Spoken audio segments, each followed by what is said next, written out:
Iran America जंग के बीच बड़ी खबर ये सामने आ रही है कि ईरान के राष्ट्रपति की पाकिस्तान को चेतावनी दी गई है। पाक का बुरा अंजाम करने की चेतावनी दी गई है। सऊदी अरब का साथ दिया तो बुरा अंजाम होगा। आबनाए हुर्मस, आबनाए अमन या आबनाए तकलीफ कुछ भी बन सकता है, ईरान को वार्निंग दे दी। जिसमें आपको पता है इसराइल और अमेरिका ने ईरान पर हमला कर रखा है, उसमें अब पाकिस्तान की नेवी बाकायदा तौर पर उतर चुकी है। अब जो अमेरिका कल तक पाकिस्तान का अब्बा बनता था, अचानक उसने पाकिस्तान की गर्दन मरोड़नी शुरू कर दी है। पाकिस्तान के खिलाफ अमेरिका की तरफ से एक ऐसा एक्शन लिया गया है जिससे पाकिस्तान की सेना और सरकार में हड़कंप मचा हुआ है। उनकी जानिब से स्टेटमेंट आई है, उन्होंने बड़ा कैटेगोरिकली ये कहा है कि कोई सेफ हेवंस नहीं है, ये eyeball to eyeball होगा, ये जनाब आंख के बदले फिर आंख होगी और उसके बाद सेफ हेवंस नहीं। और फील्ड मार्शल साहब की तो वो कहते हैं भाई उसके हाल ये है कि रजिया फंस गई गुंडों में, जिस तरह हालात है ना, रजिया फंस गई गुंडों में, ये उसका हालात है। कि अमेरिका क्या है कि हमारा दुश्मन है, हमारा दोस्त है, या हमारा चौधरी है, या हमारा मास्टर है और फ्रेंड। अब पाकिस्तान चाहकर भी इससे नहीं निकल सकता। कुछ करेगा फिर फंसेगा, कुछ नहीं करेगा फिर फंसेगा। स्ट्रेटेजिक एक्सपर्ट्स का ये कहना है कि अगर अमेरिका कभी ईरान के खिलाफ ग्राउंड इन्वेजन करता है तो उसका एक पॉसिबल रूट पाकिस्तान के थ्रू हो सकता है। बैलिस्टिक मिसाइल प्रोग्राम में मुआवनत का इल्जाम, अमेरिका का 4 पाकिस्तानी इदारों पर पाबंदियां आयद करने का ऐलान। पाकिस्तानी फजाई अड्डों पर अमेरिका से डील क्या? अब क्या मिसाइलों का रुख ईरान के एशिया की तरफ होगा? ये उड़ता हुआ तीर क्यों उन्होंने लिया, क्यों ख्वाहिश कर रहे हैं? फिर उन्होंने ये भी बड़ा वादे कर दिया कि जिन जिन ममालिक की बेसिस इस्तेमाल होंगी या स्पेस इस्तेमाल होगी वो भी फिर सुकून से नहीं सोएंगे, फिर सारे जागेंगे। पूरे स्ट्रेटेजिक एक्सपर्ट्स का ये कहना है कि अगर अमेरिका कभी ईरान के खिलाफ ग्राउंड इन्वेजन करता है तो उसका एक पॉसिबल रूट पाकिस्तान के थ्रू हो सकता है, जो साउथ एशिया के स्ट्रेटेजिक इक्वेशन को पूरी तरह से बदल सकता है। और इस वॉर के इकोनॉमिक शॉक्स जो सबसे पहले पाकिस्तान जैसी इकोनॉमीज हैं वो उनको लगने वाला है, और जो फ्यूल प्राइसेस है उसमें रिकॉर्ड जंप के बाद इस्लामाबाद को जो इमरजेंसी हमने देखा है कि जो मेजर्स हैं वो लेने पड़े, स्कूल्स बंद हैं और जो छुट्टियां हैं वो वर्क प्लेसेस पे 4 दिन का काम उन्होंने कर दिया है। गवर्नमेंट जो है स्पेंडिंग वो कट हो गई है, हर तरह से वहां पर हमें हाहाकार नजर आ रहा है। अभी इन्हीं सवालों उनको हम थोड़ा सा आगे बढ़ाएंगे और जो रिपोर्ट्स आ रही हैं कि पाकिस्तान के थ्रू ग्राउंड इन्वेजन हो सकता है उसमें कितनी सच्चाई और कितनी पॉसिबिलिटीज है, इस पर बात करेंगे। मेरे साथ मौजूद है उमेश जी। उमेश जी, बहुत स्वागत है आपका। जय हिंद, नमस्कार। जय सिया राम अंबर जी।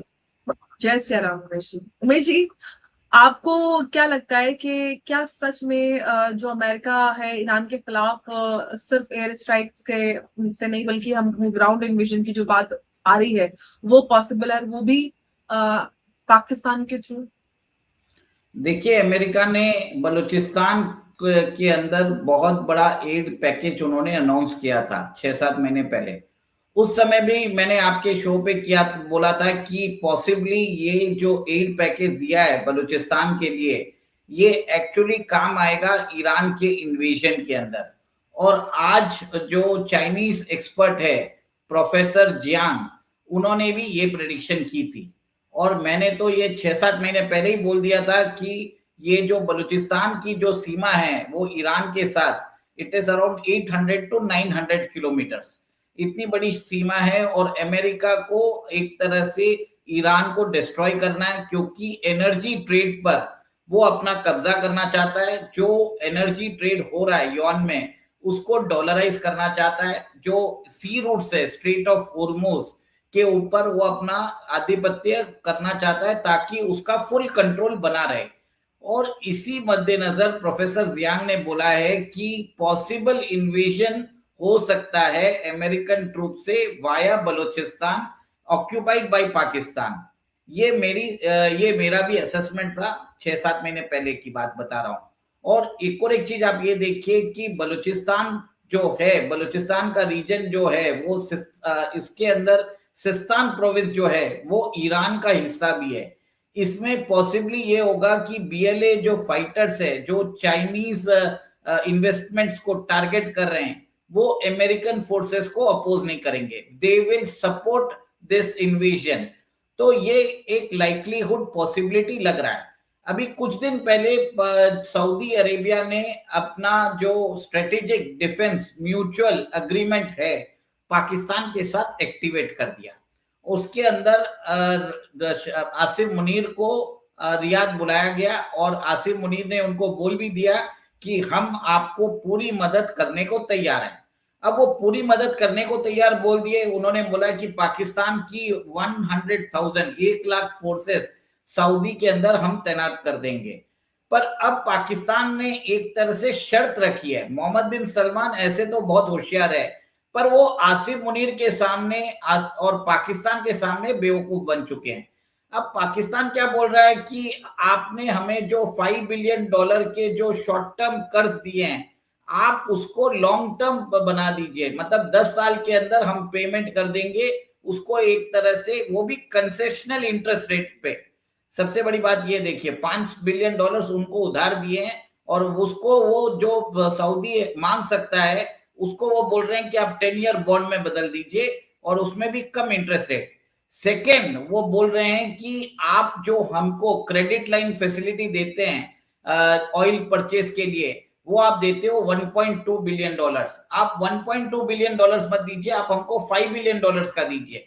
तो आप सोचिए, $5 बिलियन तो बोला भूल जाओ, एडिशनल $5 बिलियन और दो हमको। फिलहाल सिचुएशन ये चल रही है कि जी जो अमेरिका है वो कहता है कि जी मैंने ईरान से बात नहीं करनी है, ईरान कहता है, और उसके बाद इजराइल जो है, इजराइल ने भी यही कहा है कि वो ईरान से बात नहीं करना चाहता, ईरान ने कहा है वो दोनों से बात नहीं करना चाहता। उसके बाद पाकिस्तान जो है वो अफगानिस्तान से बात नहीं करना चाहता, अफगानिस्तान पाकिस्तान से बात नहीं करना चाहता, गल्फ कंट्री से अमेरिका बात नहीं करना चाहता, फ्रांस से अमेरिका बात नहीं करना चाहता, फ्रांस ने भी कह दिया कि वो भी अमेरिका से बात नहीं करना चाहता। तो आजकल कोई किसी से बात नहीं कर रहा है और बीच में जो कह लीजिए कि भारत है वो सिर्फ एक तमाशबीन की तरह या कह लीजिए ऑडियंस की तरह बैठकर इंडियंस जो है पॉपकॉर्न लेके बैठे हुए और बस वो देख रहे हैं कौन किससे लड़ रहा है, कौन किसको क्या कह रहा है, कौन मिसाइल फेंक रहा है, कौन ड्रोन चला रहा है। और ऐसे में मोदी जी और उनकी सारी जो टीम है वो मेरे ख्याल है बैठ के आराम से, कभी वो वर्ल्ड कप लेकर आ रही है उनकी टीम, तो कभी क्या कर रही है। तो अभी फिलहाल ऐसा चल रहा है। लेकिन मैं बता रही हूँ, ये अगर आप लोगों ने उम्मा के साथ अगर झगड़ा लिया ना तो अच्छा नहीं होगा। दोस्तों, आप लोगों ने देखा होगा कुछ समय पहले खबरें निकल करके आ रही थी कि पाकिस्तान और सऊदी अरब के बीच में एक ऐसा कुछ साइन हुआ है जिसमें अगर पाकिस्तान के ऊपर कोई हालात बिगड़ते हैं तो सऊदी अरब पाकिस्तान का साथ देगा। और दोस्तों, अगर सऊदी अरब में ऐसा कुछ होता है तो पाकिस्तान सऊदी अरब के साथ खड़ा हुआ नजर आएगा। लेकिन दोस्तों, इस बीच में आप लोगों ने देखा होगा कि इजराइल और ईरान के बीच में भिड़ंत हुई और ईरान ने सऊदी अरब के ऊपर भी हमला किया। अगर मैं दोस्तों कहीं पर भी गलत हूं तो आप लोग कमेंट में मुझे करेक्ट भी कर सकते हैं। लेकिन दोस्तों, उसके बाद जब हमला किया, अब सऊदी अरब ने कहा जा रहा था पाकिस्तान से मदद मांगी है, तो पाकिस्तान अब अगर मदद कर रहा है तो एक तरफ से ईरान पाकिस्तान पर हमला कर सकता है और ईरान की तरफ से कहा जा रहा है, यह धमकियां भी पाकिस्तान को दी जा रही हैं। और पाकिस्तान अगर ऐसा नहीं करता है तो सऊदी अरब से जो अभी हाल ही में नया ये जो साइन किया हुआ था डील की, अगर कुछ होता है तो साथ देंगे, वो भी टूटता हुआ नजर आ रहा है। और इसी के बदौलत अब पाकिस्तान में बहुत ही ज़्यादा हालात बिगड़ते हुए नजर आ रहे हैं और ईरान की तरफ से खुले तौर पर पाकिस्तान को धमकी भी दे दी गई है कि सऊदी अरब को अगर साथ दिया तो अगला नंबर तुम्हारा ही होगा। बाकी दोस्तों, आप लोगों को क्या लगता है इस खबर को लेकर के, आप लोग अपनी राय कमेंट्स में जरूर दीजिएगा। तो चलिए वीडियो को समाप्त करते हैं, मिलते हैं नेक्स्ट वीडियो पे। जय हिंद, जय भारत।